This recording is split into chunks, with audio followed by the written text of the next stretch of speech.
took money from people in the end because I realized how useful people could be, just in terms of introductions, et cetera. Like they're very incentive aligned to help the company grow, right? Thank you for coming out and being with us today. Really appreciate that. Yeah, thanks for having me. And I heard that a lot of you guys are hungover, so thanks for being here. These are the people that really want to be here. That's great.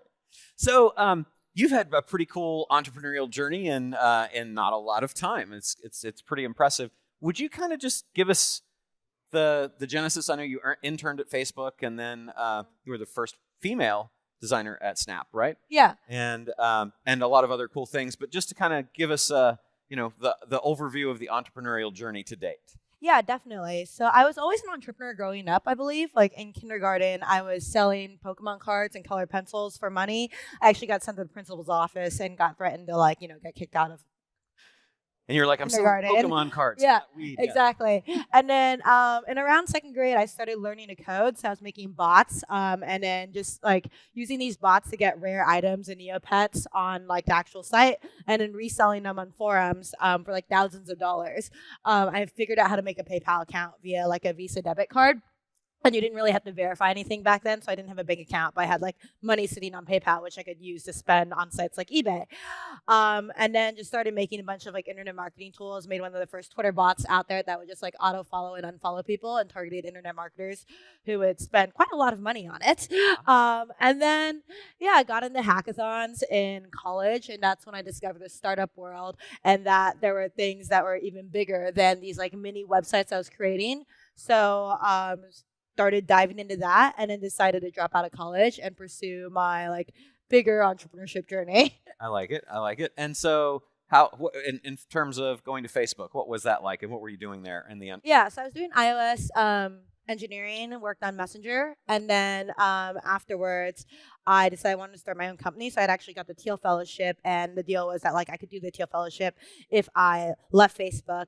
So for people that don't know, it was called 20 Under 20 back then, and Peter Thiel was giving kids $100,000 to drop out of school and pursue their dreams because he wanted to make a point that you didn't need college. That's pretty cool.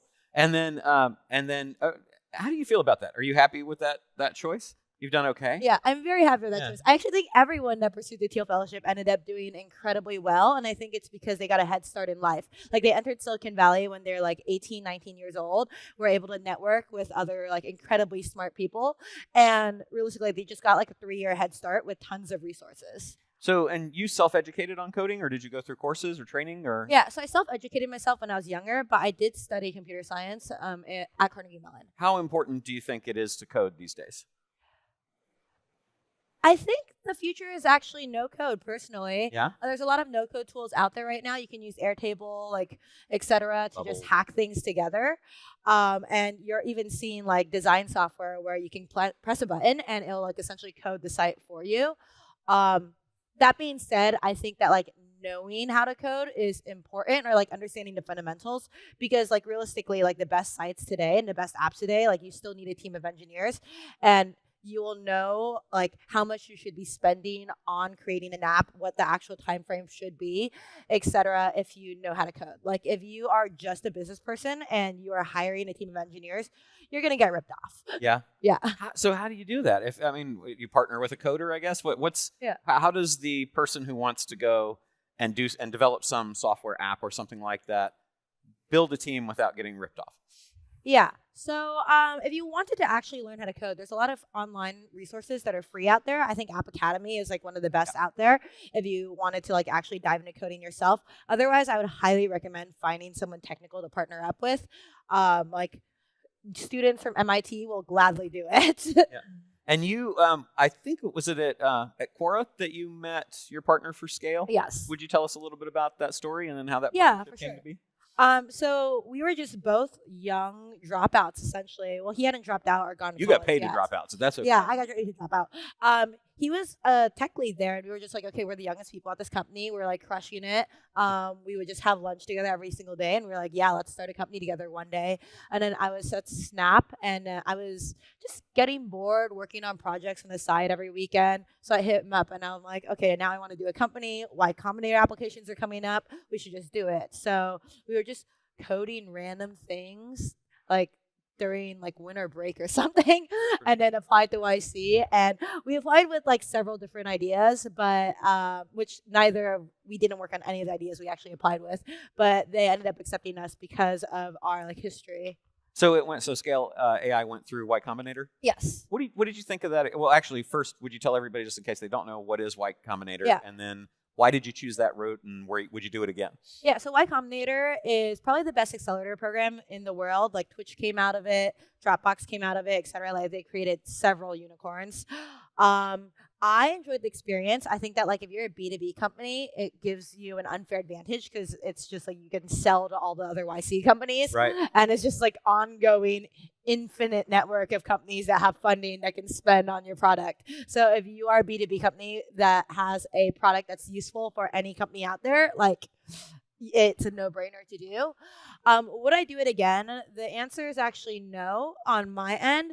That's because it's a lot of dilution. Like they take a large percentage. What is the percentage they take? I think it's new now. It used to be 120 for 7%. Okay.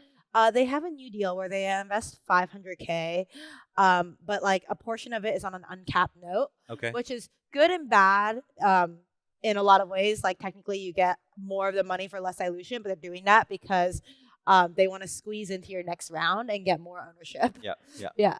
How did the partnership come about for Scale and then and Evolve? Yeah, so we just decided to be co-founders and then we got into YC and then I ended up raising some money in Los Angeles too from this guy, Paige Craig. He coined the term Silicon Beach. And then we just started building. Yeah. And when you're talking about going into business like that, a lot of people I think have challenges with, well, how do we know who gets what percentage and work that out?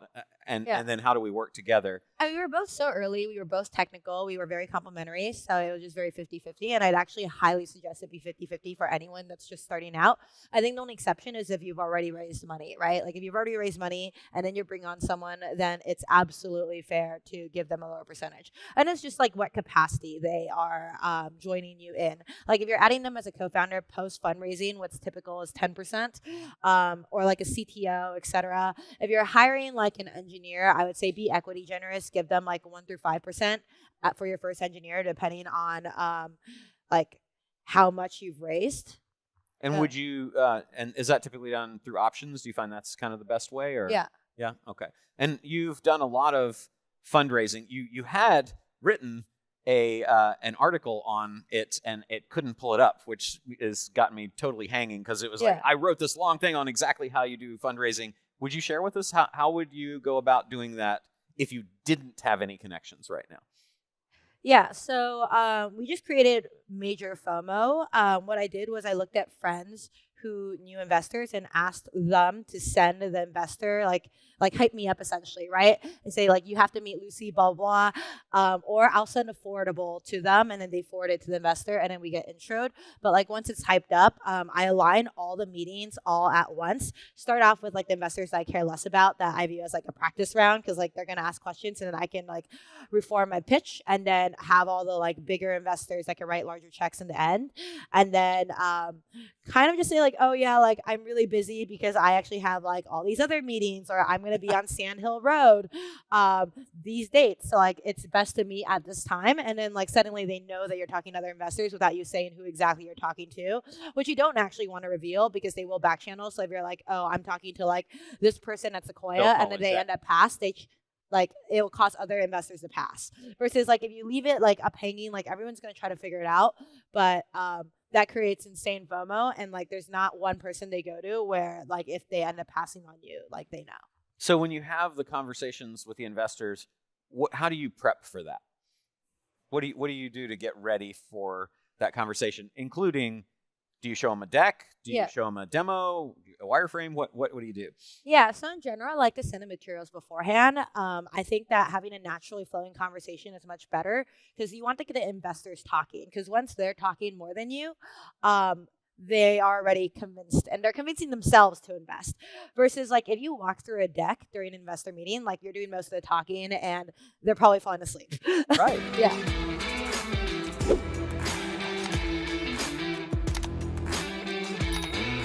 you.